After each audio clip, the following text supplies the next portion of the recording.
दोस्तों नमस्कार। आज मैं आपको एक सच्ची घटना की कहानी सुनाता हूँ। इस कहानी में हम जानेंगे कि किस तरह जब हम सच्चे मन से भगवान को पुकारते हैं तो वो दौड़े चले आते हैं, क्योंकि भगवान को भी सच्चे भक्तों की उतनी ही ज़रूरत होती है जितनी हमें भगवान की। अगर आपके जीवन में किसी चीज़ का अभाव है तो उसकी जगह भगवान का भाव प्रकट करके आप जीवन में उसकी कमी दूर कर सकते हैं और आपकी परेशानी जल्द ही समाप्त हो जाएगी। तो सुने राधा रानी की सच्ची कहानी। एक बार बरसाना गांव में एक धनी सेठ रहता था, जिसके 3 पुत्र थे परंतु पुत्री नहीं थी। उसकी पत्नी का जल्दी ही देहांत हो गया था और तीनों पुत्र भी शादी के पश्चात अपनी अपनी गृहस्थी और कार्यों में व्यस्त रहने लगे थे। सेठ अकेला होने से बहुत परेशान रहने लगा कि उसकी कोई पुत्री नहीं है। एक दिन एक पंडित जी उसके घर आए और सेठ से परेशानी का कारण पूछा। सेठ ने अपनी परेशानी का कारण बताया तो पंडित जी ने कहा, यह कोई परेशानी की बात नहीं है, केवल तुमको राधा रानी को अपनी पुत्री मानना होगा। हमारे जीवन में जिस चीज़ की कमी होती है उसे भगवान ही पूरा करते हैं।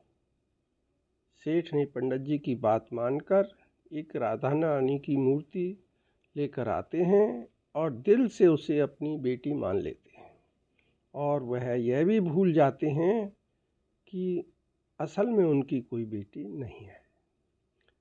जब तक वह राधा रानी को भोग नहीं लगा लेते, स्वयं भोजन नहीं करते।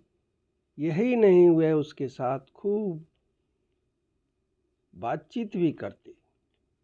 यदि वह जिस दिन ऐसा नहीं करते तो उनका मन नहीं लगता, और यदि ऐसा करते तो उन्हें बहुत संतुष्टि मिलती थी।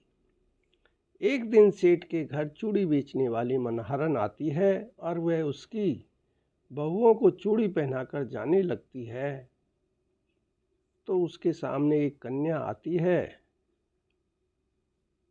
और वो कहती है कि मुझे भी चूड़ी पहना दो। चूड़ी वाली ने सोचा कि शायद सेठ के घर पर यह कोई मेहमान आई है, तो उसने उसे भी चूड़ी पहना दी। और उसके बाद सेठ की दुकान पर पैसे मांगने पहुंची तो सेठ ने कहा, इतने पैसे क्यों मांग रही हो, क्या चूड़ी का दाम बढ़ा दिया है? चूड़ी वाली ने कहा, दाम नहीं बढ़ाया है, परंतु आज मैं 3 की जगह 4 को चूड़ी पहना कर आई हूँ। सेठ ने कहा, मेरे घर पर तो केवल 3 बहुएं हैं, और उसे 3 के पैसे दे दिए। चूड़ी वाली बिना कुछ कहे 3 के पैसे लेकर ही चली गई। रात को राधा रानी सेठ के सपने में आई और कहा, बाबा, आपने चूड़ी वाली को मेरी चूड़ी के पैसे क्यों नहीं दिए, जब तुम मुझे अपनी बेटी मानते हो? और ऐसा कहकर वह सपने में ही लाडली बेटी की तरह रोने लगी। सेठ की आंख खुल गई तो वह भी रोने लगा। सुबह होते ही वह चूड़ी वाली के घर गया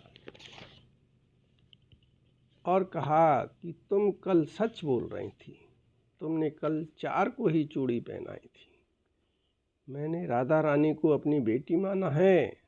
तुम बहुत भाग्यशाली हो कि तुम्हें राधा रानी के साक्षात दर्शन हुए। मैं इतने दिनों से उनके दर्शन को तड़प रहा हूँ और तुमने एक बार में ही दर्शन कर लिए।